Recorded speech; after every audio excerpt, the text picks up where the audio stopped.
This is a continuation from today. We started off with the Venn diagram on the left that shows set A and B. And then if you remember, we had the Venn diagram associated with set A. It was just this part colored in here. And then the operations. So the first one says create a Venn diagram for not A. So you have to think, okay, what is not A? And what I'm going to do is this is A. So I want to color in everything that is not A. And that's going all the way outside and into the B. It's everything that's in yellow. That is not A. Create a Venn diagram for the union of A and B. Union is going to be both. There's A, and there is B.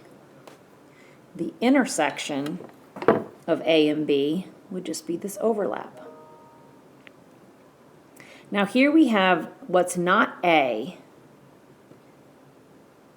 intersecting with B. So what's not A is going to be these lines right here. Okay, this is not A. All this stuff that's got lines on it.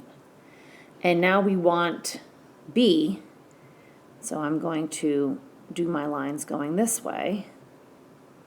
That's B, and the intersection is where we have the overlap of the red and the black. And that overlap is going to be right here.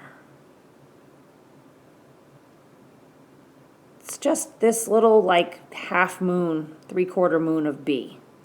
That's the intersection. Down below we have the union of A and B, which is both. But we don't want that. So we're not going to use that. We're actually going to take everything on the outside.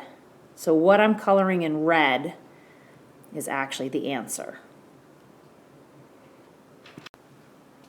So I want you to go ahead and try the work on page 24.